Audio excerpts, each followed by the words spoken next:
On our third wedding anniversary, my husband Jason's old flame made a big show of returning to the country, inviting all their old high school friends to her welcome home party. When I heard the news, I just smirked and casually posted the guest list for our anniversary dinner on my social feed. That night, the banquet hall was buzzing with clinking glasses and conversation as I strolled through on Jason's arm, a perfect smile on my face. Meanwhile, at her party, the one that got away was left fuming with only a handful of guests, so angry she snapped one of her perfect manicured nails. If there are no other questions, that's a wrap. Thanks, everyone. I had just finished an in-person meeting when I got the news of Luna's return. The second I turned my phone off silent, it went absolutely berserk, vibrating like it was caught in an earthquake.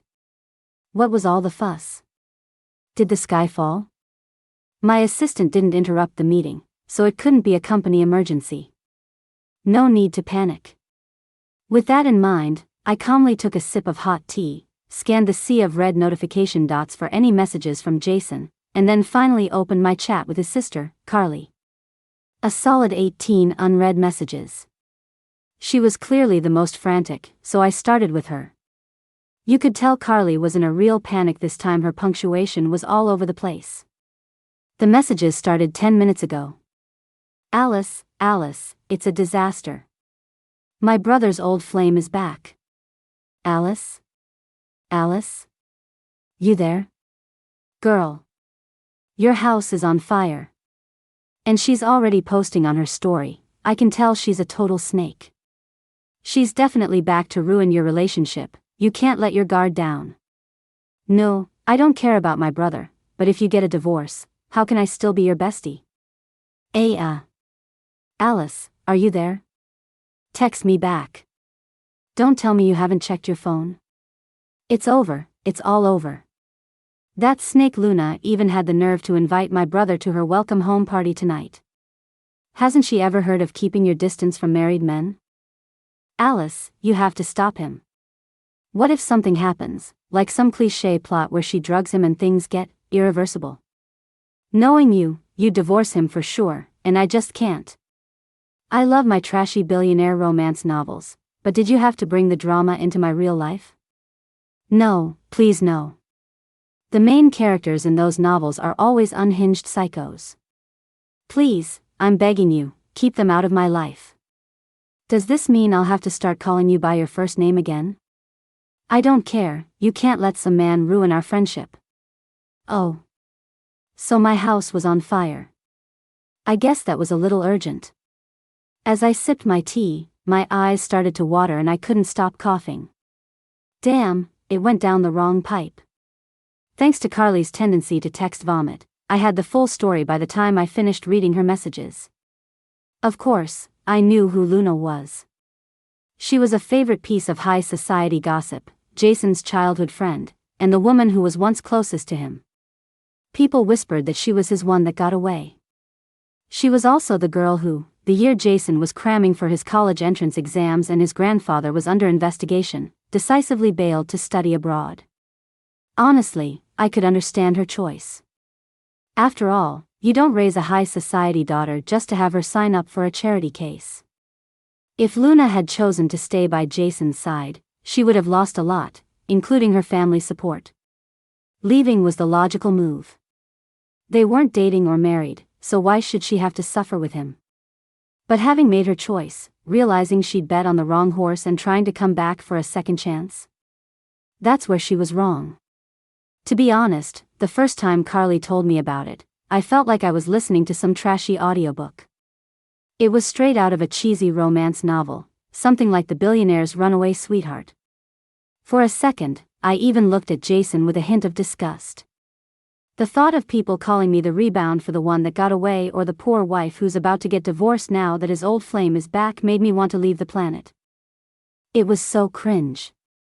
The secondhand embarrassment was so real, my toes were trying to dig their way out of my shoes.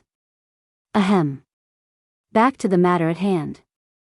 Know your enemy and know yourself, and you will not be imperiled in 100 battles. I knew about Luna when we were dating, so of course I had someone look into her after we got married. I knew everything about her years abroad, right down to how many boyfriends she'd had and why she came back. She wasn't going to get anything out of this. I didn't reply right away. Instead, I opened the first image she sent, a screenshot of Luna's social media post. Luna had taken a selfie at the airport, smiling brightly for the camera. The caption read, "Finally back home. I've missed you all so much. No regrets this time." My eyes landed on her manicure. It was a simple, elegant black and white cat-eye design, very pretty. But if I remembered correctly, I'd gotten the exact same style last month. Jason had even gone with me and posted about it. So, was this an accident, or was it on purpose? I was leaning toward purposefully accidental. Now that made things interesting. A smile crept across my face. It seemed Luna wasn't here to play nice. Was she trying to hint that she was ready to be the third in our 2+1? I swiped to the second picture, another screenshot from Luna's feed. It was a 200-word essay about how she'd been forced to leave back then but was so glad to finally be back. She reminisced about the good times with her friends, and at least half of it was dedicated to Jason. This was a blatant declaration of war. I loved it. And that line, "No regrets this time." It actually made me laugh. If she were really that devoted, I wouldn't even be in the picture.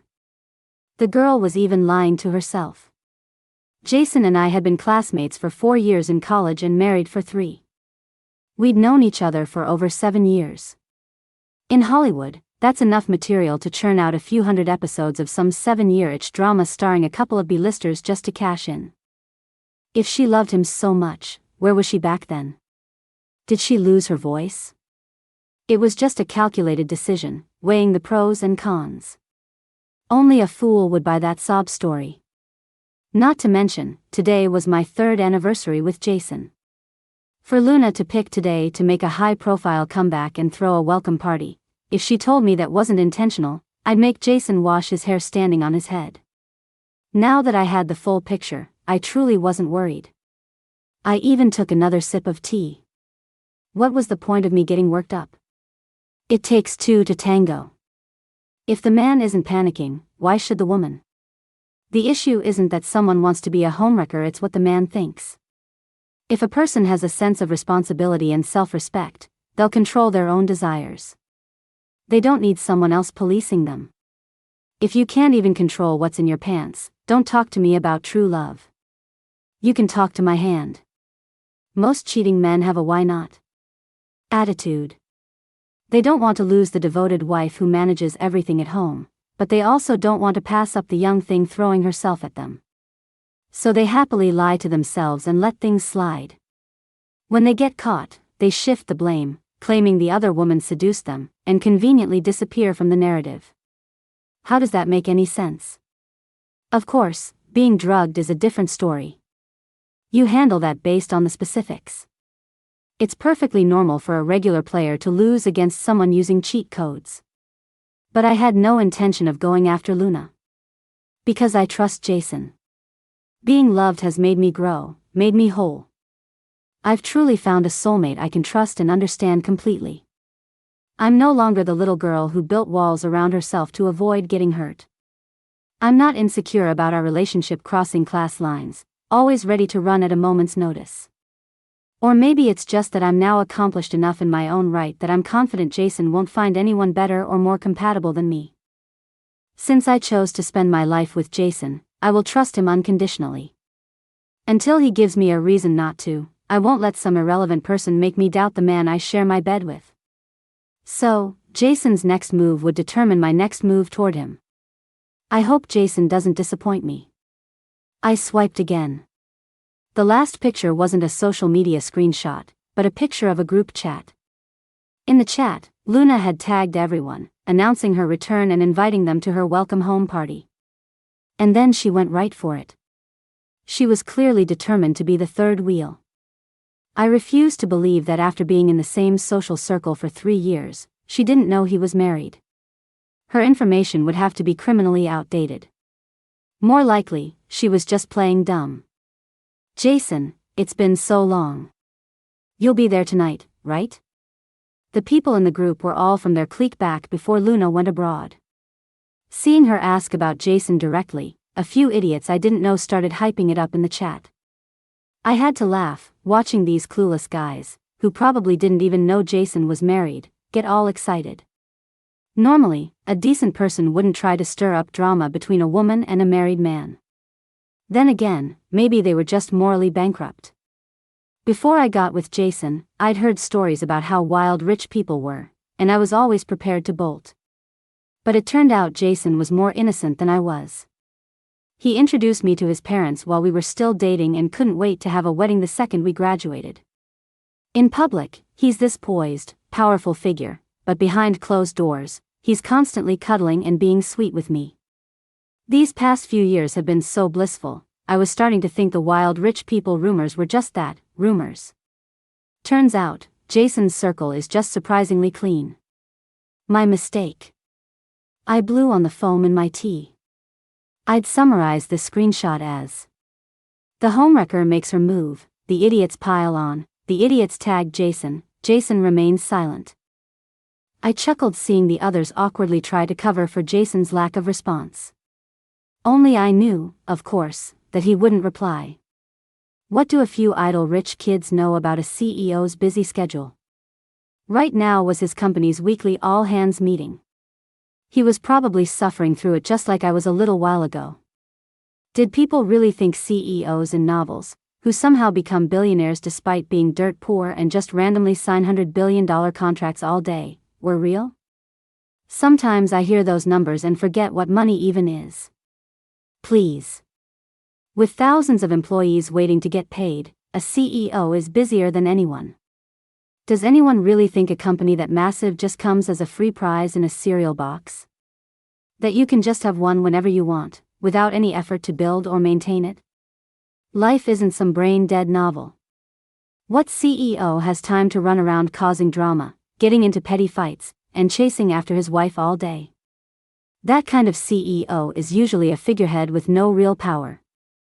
The kind whose dad is the real boss, so they just have a cushy, do-nothing job. Otherwise, if the person in charge was ditching work during business hours, what kind of company could survive that? You might as well turn the office into a nightclub. They'd either go bankrupt or get kicked off the board by a vote of no confidence. Unless, of course, they're just a mascot. That would make sense. The chat log ended there, but knowing Carly, she was probably on the front lines, eagerly consuming all the gossip. I raised an eyebrow and sent her a sticker. Just got out of my meeting. Jason's not going. Carly lit up instantly, replying in a second. Alice, how do you know? Did he text you back? Thank God, thank God. My bestie is safe. Her cute response made me laugh. Did you forget about the dinner party tonight? If Jason ditched an event this big to go to a welcome home party. I let out a small chuckle and typed with my finger, you want him to just not have a company? Carly relaxed and sent back a sticker. Oh, right. Luna is going to be so embarrassed. That's what she gets for trying to steal someone's man. Bwahahaha. I couldn't help but mirror the expression on the sticker. I never realized this girl had such a villainous side. Seriously, she was going to make people confuse the victim here. We're the good guys, remember?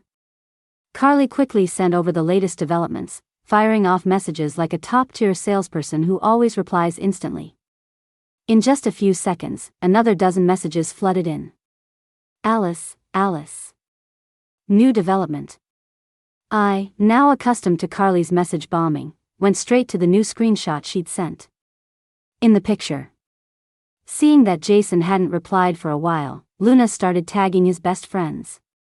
Luna, Leo, you guys have to come tonight. It's been so many years.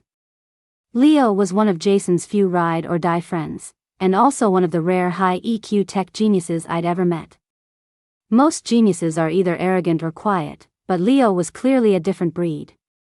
It wasn't until Jason casually mentioned it one day that I learned Leo came from a family of high-ranking politicians. That explained it. Most politicians have enough schemes to make someone with trypophobia pass out on the spot, not to mention they love to talk in circles. It's a 99% probability that their kids will be sharp as tacks. Especially from a prominent family like his. At the very least, they know how to put on a good public face. In college, Jason, Leo, and a few other classmates started a business together. Today, their company is a leader in the industry. Jason manages the administrative side, while Leo runs the company's core, the technology department. I've seen the tech department. It's a bunch of overworked programmers who forget to eat and sleep when they're coding, surrounded by mountains of fallen hair and crumpled paper. I once curiously asked Leo why they didn't just use tablets. He said it didn't feel right unless he wrote it out by hand. So everyone under him followed suit, their notebooks filled with scribbles only they could decipher. The company was loaded and just deployed a few hundred of its newly produced smart robot vacuums in the office space. The trash the tech nerds produced didn't even have time to grow mushrooms. It was gone the second it hit the floor. With so many robots on the job, the floors weren't just clean, they were so polished an ant would slip and break its neck. You couldn't walk and look at your phone, or you'd faceplant. It also left me with some serious trauma. The last time I was in the tech department, I got bumped and dropped a stack of files. Before Leo and I could even bend down, we saw a whole squad of robots charging toward us. I was so scared I just dropped to the floor and started grabbing frantically. Just thinking about that embarrassing moment makes me cringe. I didn't even care that I'd dropped my phone. If I'd been any slower, those files would have been shredded.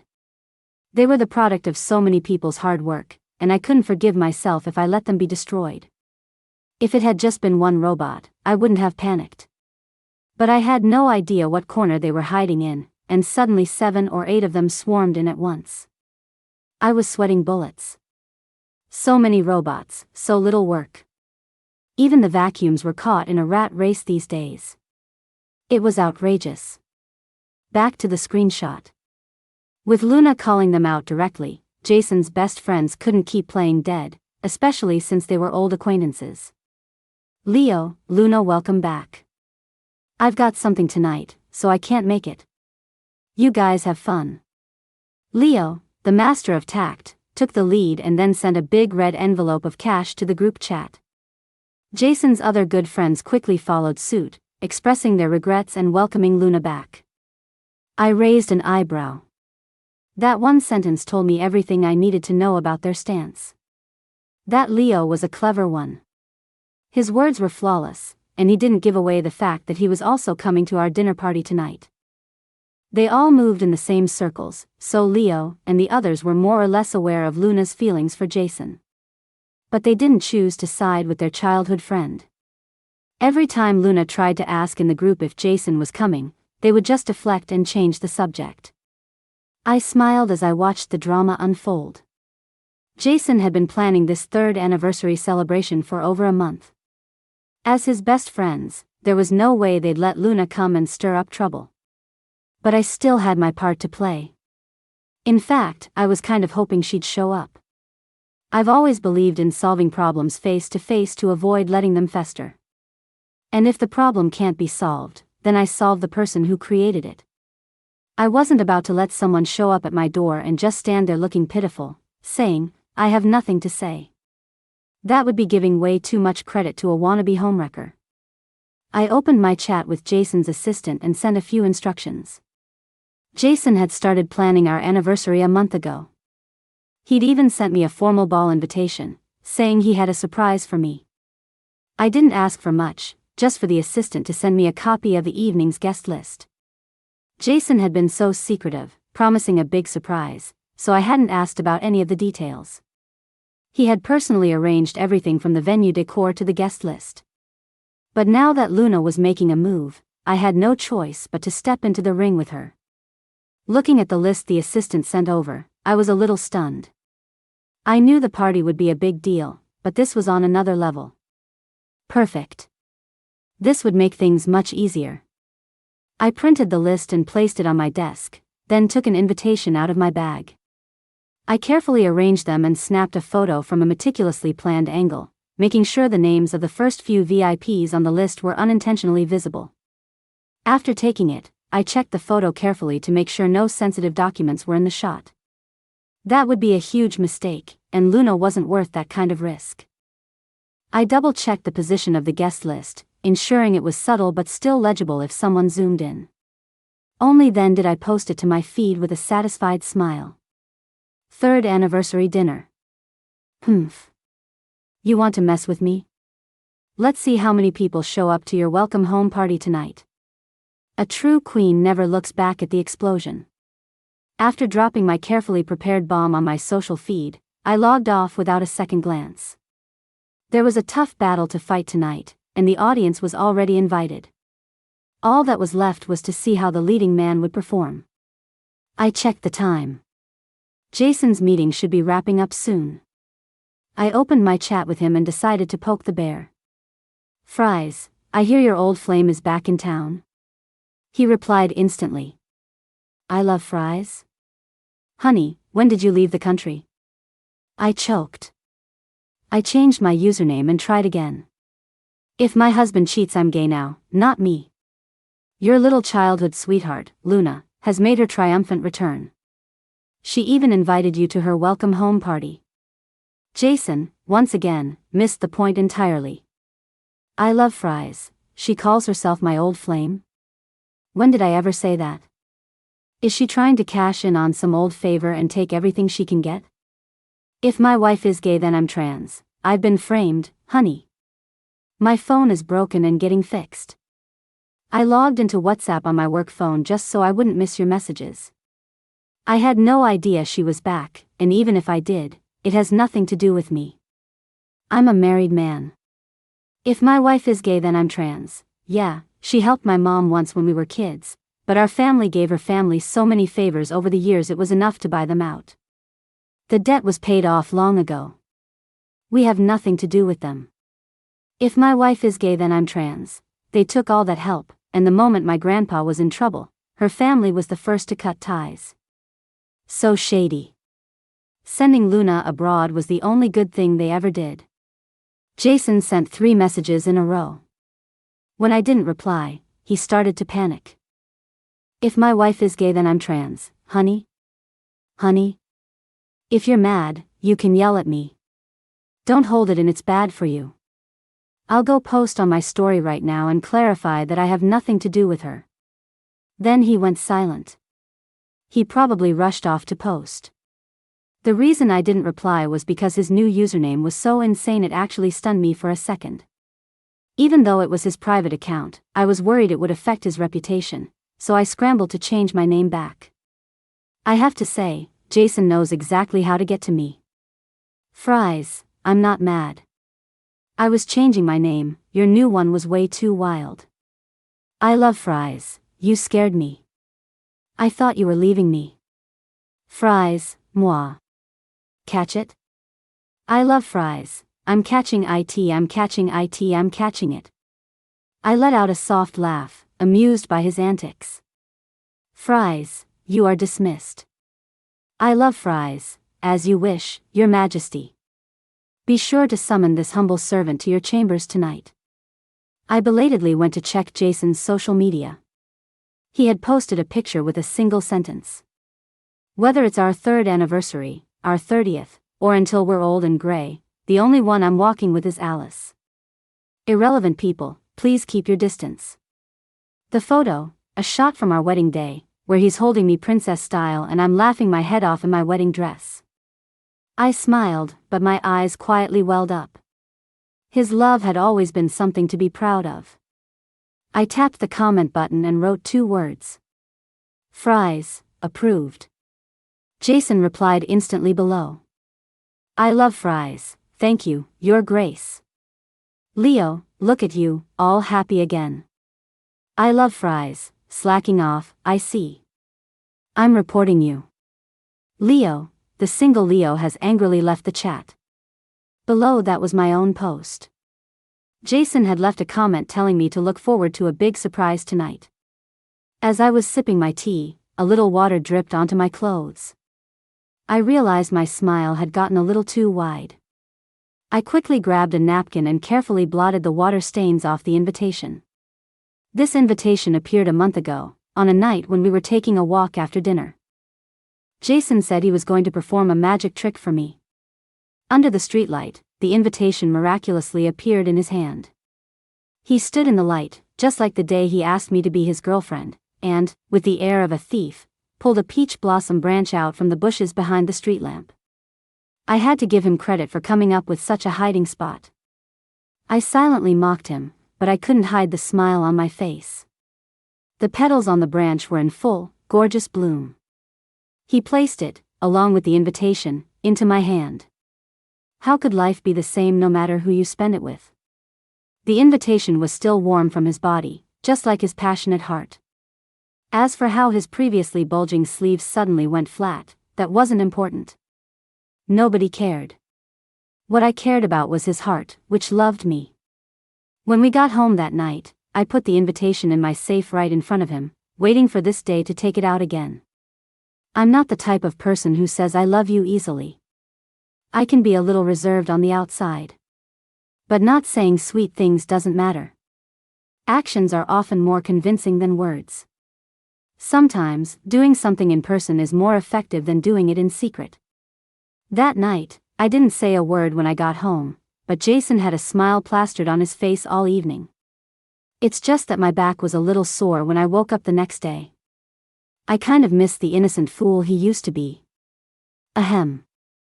I patted my suddenly flushed cheeks and brought my thoughts back to the present. I watched as the little red dot on my post rapidly increased. It seemed someone had figured out the hidden message. I hummed a little tune. Looks like Luna's welcome home party will only have a few stragglers tonight. After all, for a family to maintain its standing in high society, it relies on either strength or connections. Anyone with a bit of ambition wouldn't pass up an opportunity like tonight. The big names on that list were people that families with less influence would rarely even get a chance to meet. They were probably only attending tonight out of respect for Jason's grandfather. I had no doubt those social climbers would be trying every trick in the book to get close to them. But usually, at these kinds of events, there's a second floor for VIPs to chat and relax. The big shots usually make an appearance and then head upstairs. So even if the guest list leaked, it wouldn't be a huge issue. I continued to trace the design on the invitation. The pattern, drawn by a master artist, was exquisite and intricate. Peach blossoms grew and spread across the cover, looking almost real. That was the flower that brought Jason and me together. At first, I thought I was destined to be a fiercely independent single woman. I was single for over 20 years before I met Jason and never really thought about what kind of partner I was looking for. I used to imagine that if I were with someone, it would have to be because our love was unshakable, because we understood and accepted each other, and our values aligned perfectly. The conflict was, I never dared to take that first step in real life. The pessimist in me didn't believe anyone could love me the way I imagined. At my core, I'm a pessimist. The unfamiliar is dangerous to me, and love felt like a high-stakes gamble into the unknown. I don't find the unknown exciting, I find it terrifying. I was afraid of giving my all only to be betrayed and hurt. I was a coward. Because I couldn't afford to lose. As an ordinary person, I didn't have the resources for that kind of risk. So I was always the one being pursued, and always the one who regretfully said no. Until I stood outside a hospital room, holding a medical report that was so thin it felt insignificant, yet so heavy it felt like it could break my back. I knew my calm, predictable life was about to change. This is why they say, never look down on a young person's struggles, because people who work hard truly do shine after being polished by the river of time. What was a massive sum to me back then would later become the price of a single dress or a handbag. I even have an entire room just for those beautiful but impractical things, all decorated by Jason. I suspect he's trying to play a real-life version of Miracle Alice. But no matter what came later, at that moment, I was just a regular college student with a bit of intelligence and talent. I can't even remember the doctor's regretful words, only the phrase, the total estimated cost for the surgery is X $100,000. Amid my family's pain but quiet sobs, I walked back to my dorm in a daze, my heart heavy with worry. Then I splashed some water on my face, got myself together, and started taking stock of all my assets. As long as there was life, there was hope. No amount of money was too much. Fortunately, there was some truth to the saying that knowledge is wealth. I tallied up all the scholarships I'd saved over the years, plus prize money from various competitions, awards for being the top student in my province, and some small investments I'd made. It all added up to over $100,000. But it was nowhere near enough. I only wanted the absolute best for my family. That amount would, at most, cover the initial matching tests, the surgery itself, and the subsequent equipment fees. But post-op care, hospitalization to prevent relapse, and the best possible recovery would require intensive physical therapy. I estimated I needed at least another few tens of thousands saved up just in case. I left myself with only $100 for living expenses and transferred everything else to a single card to pay the hospital. I rubbed my fingers together and finally let my gaze fall on a USB drive. Back in college, I had a sharp sense that AI was the future, which is why I chose to major in computer science, a field dominated by men. On that drive was a set of AI programming technology one had developed on my own after starting college. It was currently only a prototype. No, that's all right. Thank you. In the library, I politely hung up the phone with the head of the tech department from a well-known industry company and wearily pinched the bridge of my nose. Originally, I had planned to approach major tech companies after the tech was fully developed.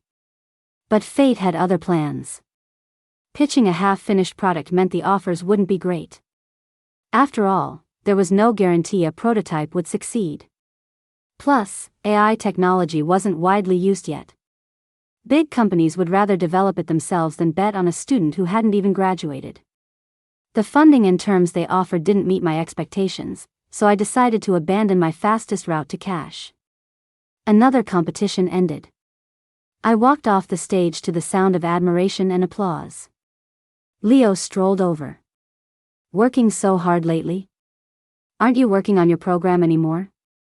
Leo and I knew each other well from student government and competitions.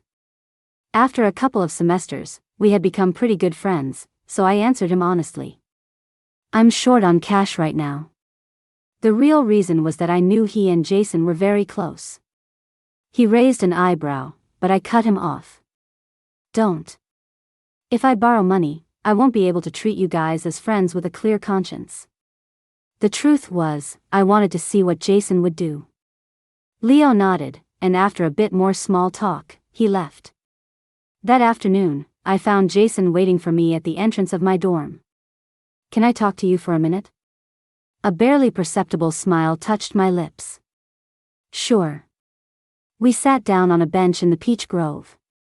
It was spring, and the blossoms above were in full, glorious bloom. I met his gaze without flinching. This handsome, roguish face, adored by countless people on the school forums, was now looking at me nervously, hesitating, starting to speak and then stopping. I didn't rush him, just lost myself in my own thoughts, watching the peach blossoms drift down around him. After a long internal struggle, Jason finally spoke. Jason, Alice, My eyes were deep. You? Jason, I want to sponsor your research. I froze. I had a whole social media announcement post ready to go, and this is what you hit me with. To be honest, I wasn't that desperate for the rest of the money. A capable person can always find a way. Even without selling the program, with my grades, I could easily sign a talent contract with a major company or become a competition coach. This dummy had left me speechless, but I was also a little touched. But I need a lot of money. How much can you sponsor? I've saved up quite a bit over the years. Whatever you need, I'll give it to you. Is it worth it? What if my research leads to nothing? I believe in you. You're Alice, the legendary genius of our university. If it fails, we'll just consider it my investment in you as a future business partner. Afraid I wouldn't believe him, Jason frantically pulled out his phone to show me his bank balance. I can spawn. I cut him off, half amused and half exasperated. Jason, I said, reaching out and pressing a finger to his lips. I watched his face turn beet red and, under a shower of blossoms, I spoke softly. Let's be together. That year, the sea of flowers was like a waterfall, and the warm sun filtered through the branches like scattered gold dust. And imprinted on my heart along with that beautiful scene was a fool with the most sincere eyes. I had known for a long time that Jason liked me, I just pretended not to. From the day we first met in student government, I could tell the way he looked at me was different from how he looked at anyone else.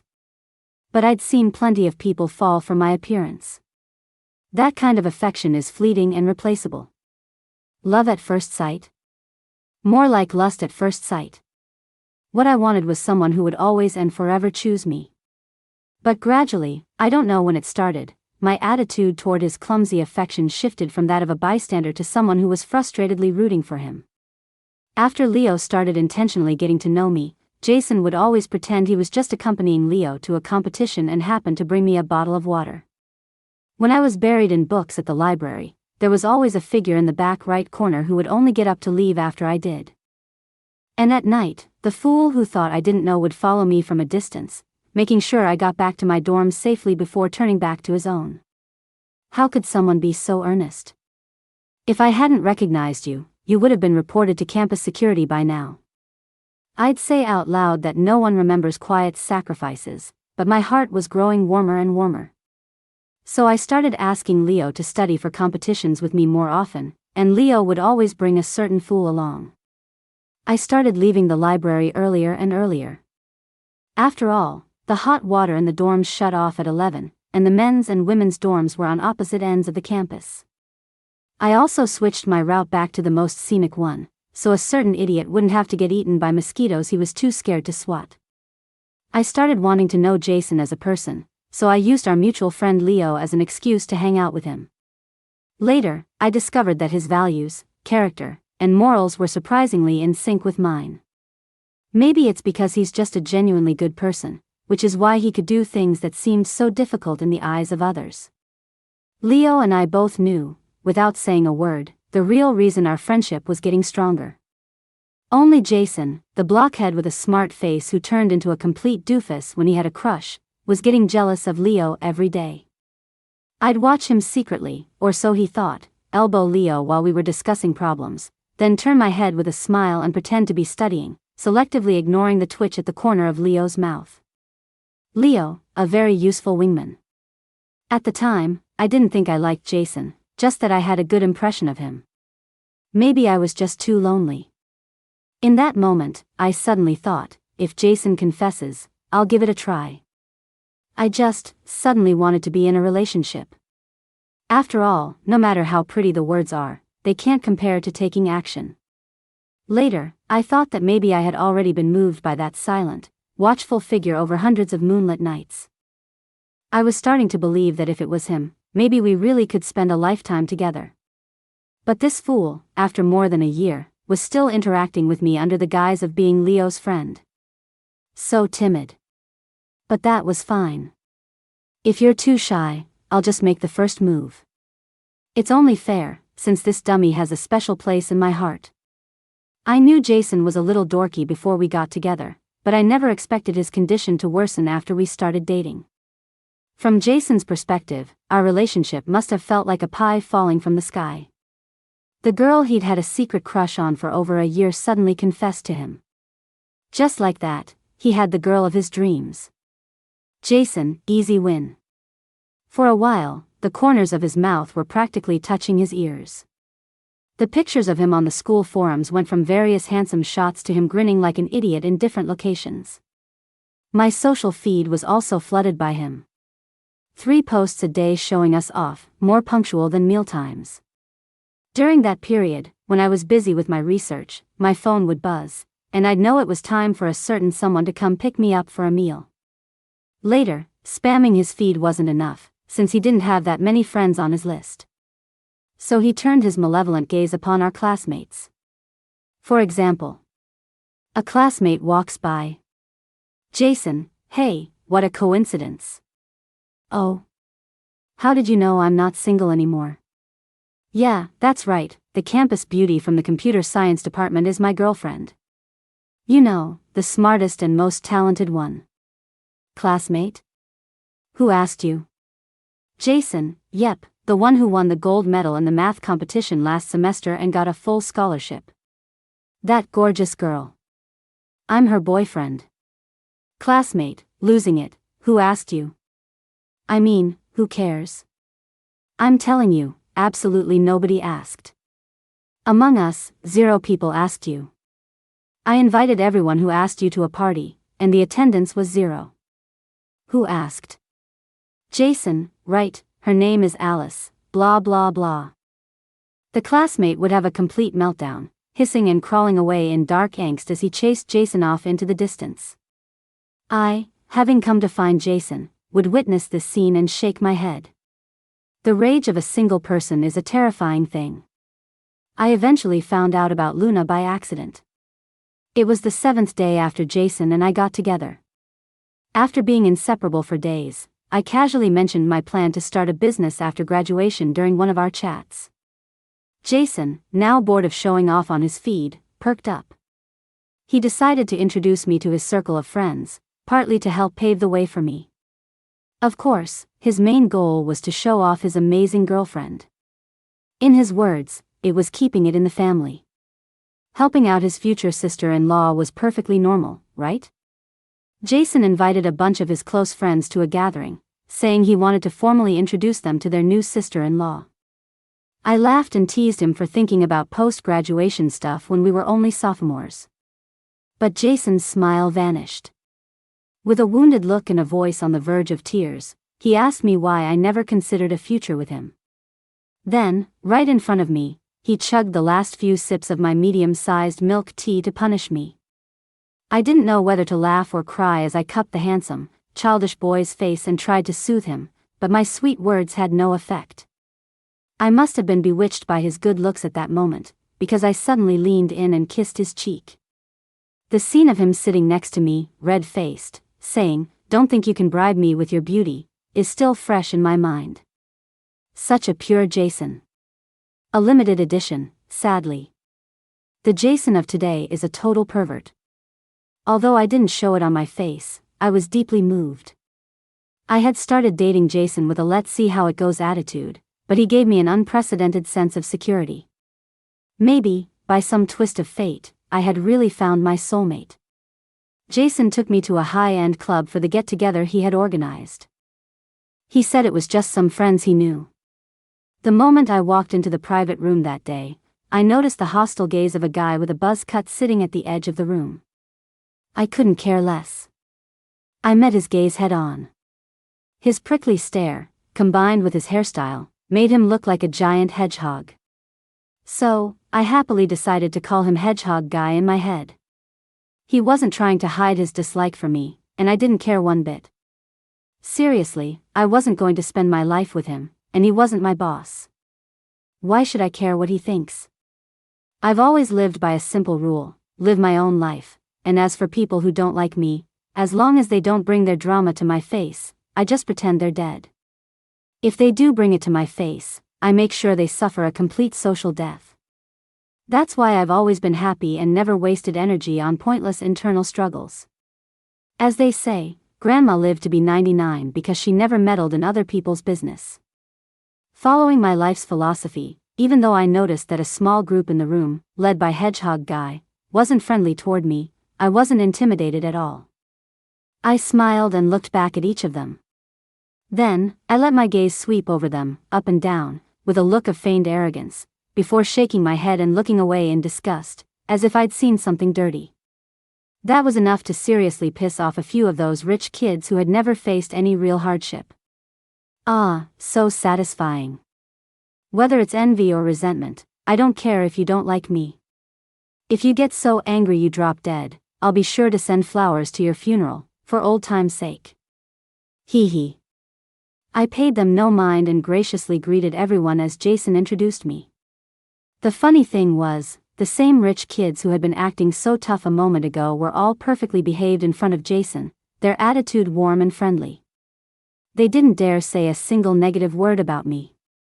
It also made me reassess my assumptions about Jason's family background.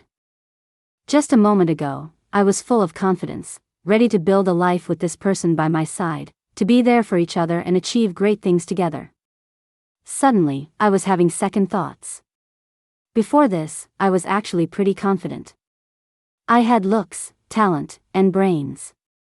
Even if I didn't go into research, I could make a comfortable living as a competition coach. I was sure I was good enough for Jason. After all, you need to have your own foundation to have a voice. Now, I wasn't so sure. I knew a college student who could casually pull out tens of thousands of dollars, probably came from a well-off family, but I never imagined Jason was this loaded. He was hiding it well. This was the difference between being well-off and being disgustingly rich. I thought I was dating a cute, rich boy, but you're telling me I'm dating a trust fund baby with the face of a movie star and the family fortune of a Rockefeller? Seriously, are all college guys this valuable these days? There was a guy in this room whose face I recognized from my internet browsing, the famous playboy and heir, Ian. Ian's family was ranked in the top 100 in the country, which is why his private life got so much attention. And a guy like that was one of Jason's best friends, chatting with him so casually and warmly, not at all formal.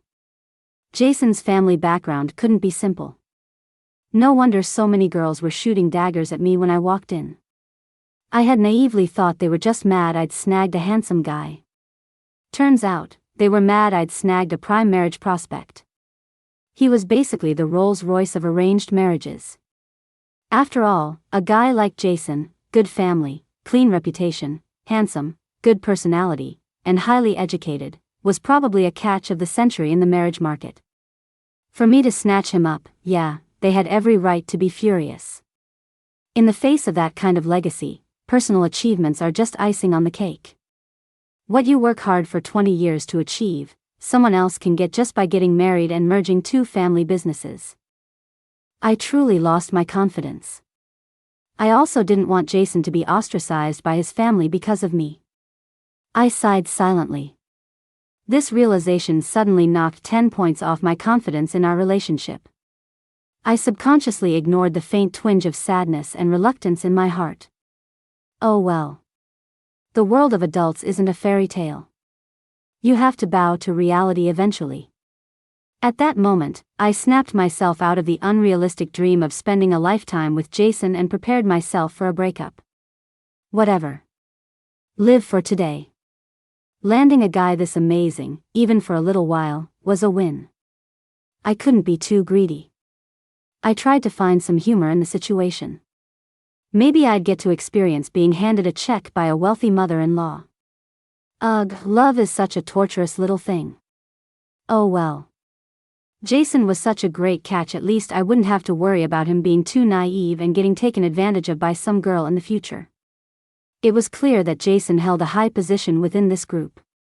Although everyone seemed to be chatting casually, whenever Jason or one of his close friends spoke, someone would always jump in to keep the conversation going. Not only did they never let their words fall flat, but their responses were also clever, on point without sounding like they were sucking up. No wonder they say the rich are all shrewd. Just their ability to read a room was something a naive college student could study frame by frame. Every time Jason handed me something to eat or drink, their eyes would follow his hand, as if they were surprised, or perhaps trying to gauge my importance to him. Even the daggers they'd been shooting at me earlier seemed to have diminished. Many of them had suddenly calmed down. Boring. Seeing this, I ignored the hostile glares in the room, theatrically tapped Jason, and leaned in to whisper in his ear, "I want to try your juice."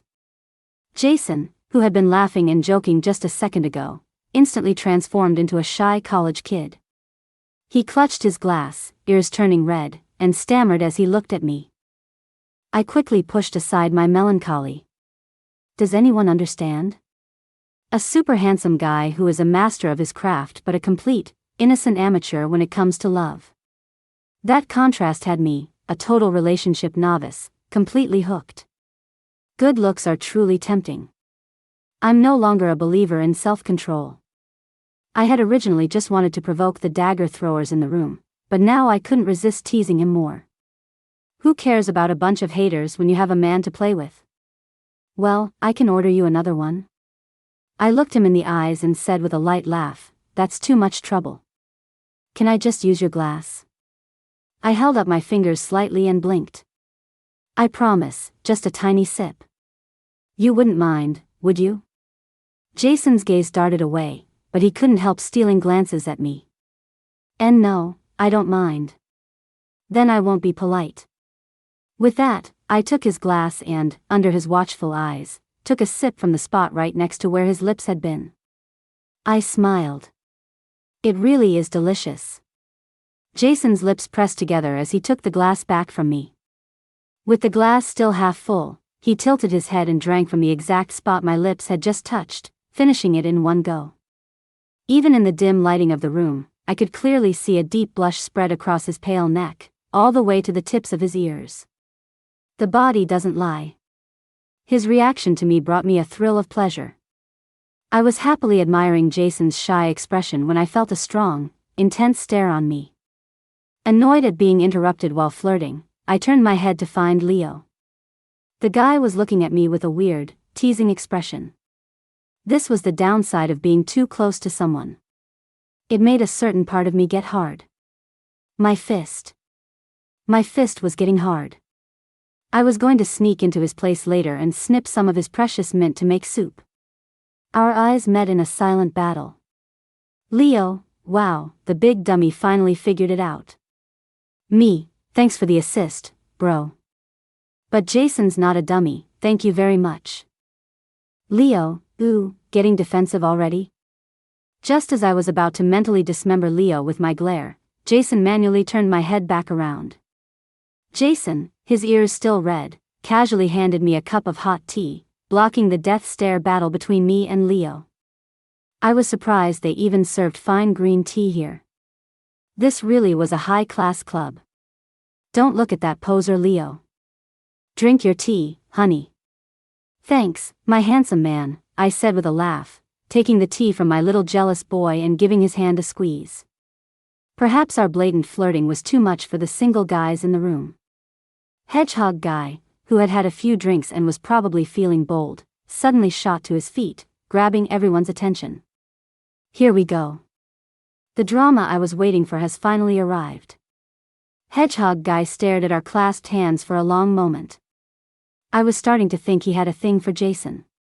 But then he blurted out, "What does this woman have that Luna doesn't?" My disappointment was immediate. I turned away, then, after a couple of seconds, turned back. Who's this Luna? She's not even in the room and she's getting a speaking part. Interesting. Hedgehog guy continued, "You've seen plenty of women who would do anything for money your whole life, Jason. Are you really going to give up Luna, who you know inside and out, for someone like this? Then what about everything you did for Luna? What about your past?" Hedgehog guy's face was twisted with the bitterness of unrequited love, yet he put on a show of being a noble protector, sacrificing himself to loudly defend Luna's honor. He was really getting into character. Bravo. Except he was the only one moved by his performance. No one else was impressed. My bad luck, I guess. No matter what she told you all, we were only ever friends. That was the first time I'd ever heard Luna's name. It was also the first time I'd seen Jason, who was usually so mild-mannered around me, genuinely angry. Honestly, it was kinda hot. Successfully unlocked a new Jason skin. Nice. I rubbed the goosebumps on my arms, feeling a chill. I turned and realized it was coming from the human air conditioner next to me. The atmosphere in the luxurious private room was tense. The central air conditioning made my skin feel cold, but the brave brother who had just stood up for love was sweating bullets. Hedgehog guy, who had been so full of righteous fury for his damsel just moments before, now looked at Jason's suddenly dark expression with a face full of regret. I thought he was some deeply devoted lover. That's it? I, on the other hand, watched the various expressions around the room with the glee of someone enjoying a good show. Jason, man, I was just caught up in the moment, I didn't mean it. Jason, who had been secretly squeezing my fingers under the table just minutes ago, now looked grim. Frank, I thought of you as a brother, which is why I invited you here to meet Alice. But from now on, we're not. Frank's face was pleading. Jason, man, I really was just emotional. Someone next to him quickly tried to mediate. Come on, Jason, Frank didn't mean it. Just cool down. Jason looked at Frank's begging eyes with a cold expression that only grew darker. I'm only going to say this one more time. Luna and I were never together. After she went abroad, we never even contacted each other again. Alice is my girlfriend, and she will be my future wife. Insulting her is insulting me. The person I'm going to spend the rest of my life with is Alice, not you and not Luna. If you think Luna is so great, you're free to pursue her instead of bad-mouthing my future wife in front of me. You don't need to pull this stunt for Luna. At most, Luna was a good female friend. But disrespecting my wife is disrespecting me, and I don't need to hang out with people who disrespect me. I propped my elbow on my knee and rested my chin in my hand, watching Jason's cold profile. His little mouth was going a mile a minute. I didn't catch all of it, but damn, he looked cute standing up for me. I wanted to kiss him. The rich kids who had been looking at me with such arrogance just moments before now avoided my gaze, probably terrified I'd whisper something in Jason's ear. But Frank rushed forward, grabbing my hand with pleading eyes. Ma'am, I was wrong. I really didn't mean it. You're so beautiful, you wouldn't hold a grudge against me, right? Jason shot up from the booth, swatting Frank's hand away, ready to pull me out of this emotional blackmail scene. But I patted his hand reassuringly and pulled him back down to sit beside me. With a dark expression, Jason reluctantly let me guide him back down, but he switched places with me, holding my hand and positioning himself in front of me. Now he was sitting directly opposite the kneeling Frank. I smiled at his sharp profile, then pulled my hand from his. In his shocked and hurt gaze, I relaced our fingers together, interlocking them tightly. Jason's eyes, which had been wide with surprise, now narrowed like a lazy, satisfied lion.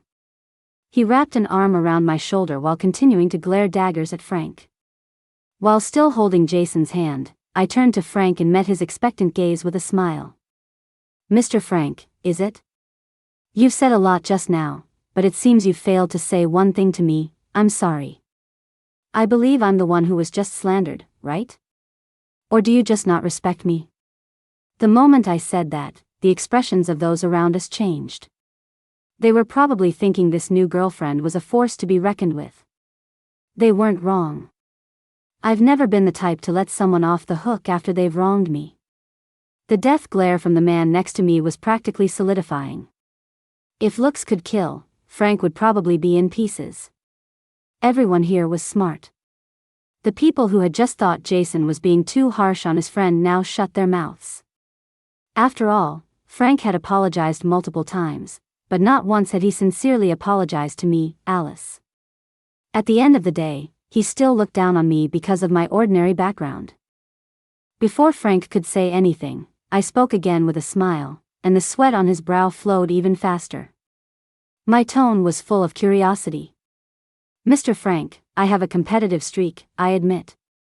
From the way you were so emotional just now, I imagine Miss Luna must be a very outstanding person. Pricked by my sarcastic tone, Frank got emotional. Already looking down on my background, he threw caution to the wind and went on a tirade. Luna is the eldest daughter of the Bai family. She's generous, proper, and gentle. How could you possibly compare to her? I held back Jason, who looked ready to leap up and give Frank a beatdown. Oh. So impressive. And then? Frank paused. What and then? I seized the opening and went for the kill.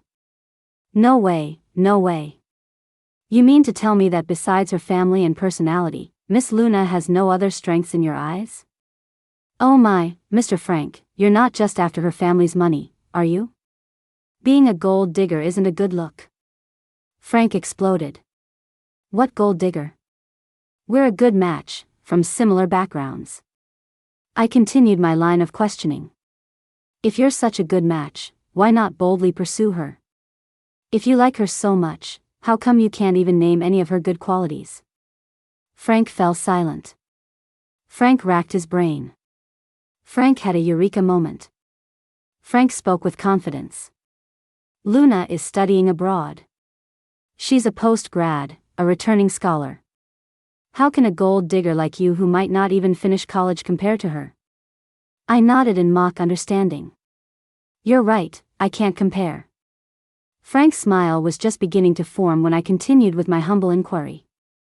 Sigh, I was never a great student, not as brilliant as Miss Luna. For the college entrance exams, I just barely managed to get the top score in the province for science and only got into that little vocational school in Cambridge. I'm truly ashamed. Frank's smile froze on his face. That was one hell of a humble brag. I paused, feigning melancholy. I wonder which prestigious university Miss Luna attends abroad. Is it Harvard or Yale?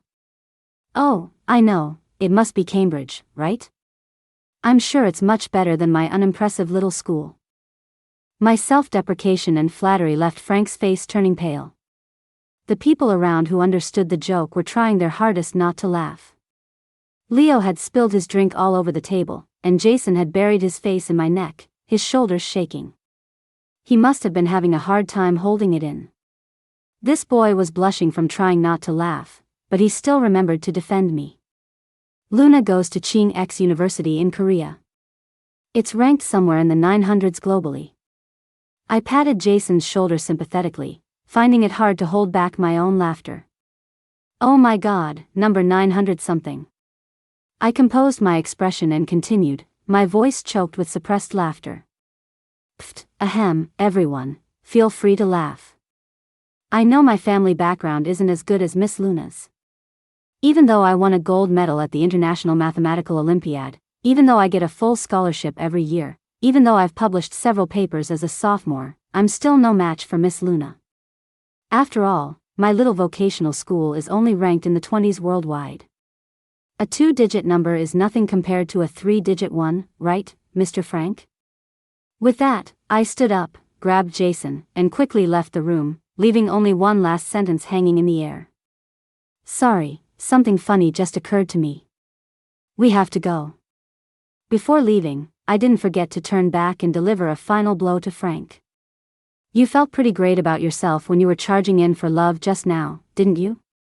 Taking it out on your own friend, a so-called admirer who can't even name a single one of her strengths.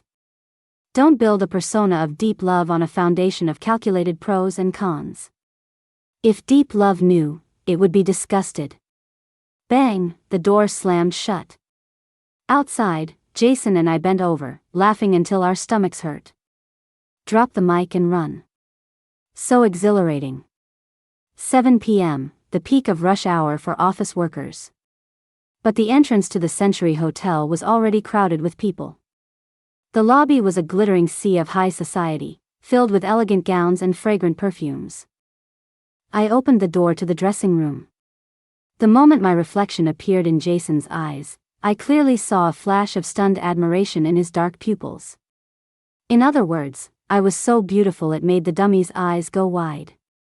Jason excitedly took 2 steps back and pulled out his phone. I smiled and struck a pose. Click. Click. Click. I look this good? Why only take one picture usually? This is different. This is the limited edition gala version. I didn't know whether to laugh or cry. Are you treating me like your personal dress-up doll? Jason's face lit up as his imagination ran wild. If you were, I'd spend all my money on you. You can look all you want tonight. At my words, Jason suddenly gave me a shy look, putting on a pitiful expression as he carefully watched my face. Ahem, then what about that white mermaid dress from last time, and the teal strapless gown with the little shawl from the time before that? Those were nice too. He finished with a shy kiss, then buried his head in my chest, embarrassed. Me? You want to have your cake and eat it too, huh? I was both annoyed and amused as I grabbed the back of his neck and pulled the big pervert 2 steps away. Focus on the task at hand. If you mess this up, you're sleeping in the doghouse tonight. What about the dog? He can sleep in the master bedroom and guard the door for me. No way. The dog isn't as good a guard as me. Get out. On it. I rolled my eyes at him and started walking forward in my 3-inch heels. Jason immediately stopped fooling around and rushed to put his arm around my waist to support me, a grin on his face that nearly stretched to the ceiling. I stood on the second floor, in a hidden corner, looking down at the guests filling the hall below. I scanned the crowd a few times but couldn't find my target. I was puzzled. It couldn't be. Jason sensed my mood and tightened his arm around my waist. "What are you looking for, honey?" I was in disbelief. Could it be? After my social media post was so obvious, Luna still didn't get it? I said, shocked, "Luna didn't come?" Jason replied matter-of-factly, "Oh, she came. But I didn't let her in." He snuggled up to me, whining. "Honey, you have no idea how terrible Luna is. She's like a piece of gum on your shoe. Once she sticks, you can't get her off." He then looked a little smug. It took so much effort to get rid of her. There's no way I'd let her in to ruin our 3rd anniversary party. I even specifically told them not to send an invitation to anyone associated with her, to eliminate any possibility of her getting one. I silently gave him a thumbs up. As expected of a CEO of a publicly traded company. His risk management skills were off the charts. Jason puffed out his chest, proudly accepting my praise. Then, as the lights suddenly dimmed, he carefully took my hand and led me downstairs. As the spotlight followed us, we walked step by step to the center of the banquet hall. To my confusion, Jason had placed an ornate park bench, the kind you see everywhere, in the middle of the room. This was Jason's surprise for me? Well, it was certainly a surprise. It was another new experience, and really, any experience shared with Jason was worth remembering. The room was pitch black, with only the two of us bathed in light. But as we got closer, I started to notice something was wrong. This bench, it looked exactly like the one from the Peach Grove all those years ago. I turned to him in surprise. Jason had a knowing smile on his face, as if he knew I'd figure it out. He carefully led me to the bench and sat me down. As we sat in the same positions as we had back then, a shower of pink petals began to fall in the darkness around us. Then, the giant peach tree from that day appeared above our heads. I slowly reached out my hand and actually caught a petal. My eyes went wide. The petal in my hand was beautiful, but it had no weight and no scent. It was just a realistic virtual image. But it was an interactive virtual image.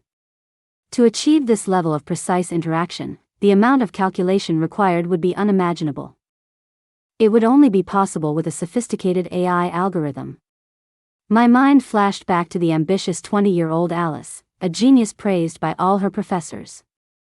That year, Alice, along with her lover and friend, wrote down their grand vision, to use AI algorithms to create a holographic world. That algorithm eventually brought their small company to fame, making it a leader in the industry. But Alice had succeeded and failed at the same time. The algorithm was developed, but no existing high-precision equipment could support the massive data flow of a holographic world. In the end, this hugely potential algorithm was applied to other fields, where it shone brightly. Even Alice had given up on her unrealistic youthful dream. But today, Jason had made it real. I snapped my head up and met Jason's deep, affectionate gaze. He plucked a peach branch, and the petals on it trembled slightly from the movement. Amid the shocked and disbelieving gasps of the other tech company CEOs in the room, he laughed with abandon, as if completely unaware of the storm this technology would unleash upon the industry, and even the world. He simply placed the peach branch in my hand and said softly, "Happy 3rd anniversary, Alice. My dream is for you to have no regrets in this life, even if everyone else says it's impossible." With tears in my eyes, I whispered back, "Happy 3rd anniversary, you fool. My dream came true long ago, the day you went against all opposition to transfer all the company's shares to my name and asked me to marry you." I looked at the peach branch in my palm and gently squeezed Jason's hand. When I was little, my mom always said that life is long, so choosing a partner is a very serious matter. She said, "Don't look for someone who is good to you, look for someone who is good." Mom, I really found him. The good one, the soulmate who is willing to spend a lifetime with me. It's been 7 years, and the way he looks at me is still as passionate as the first day. It's wonderful.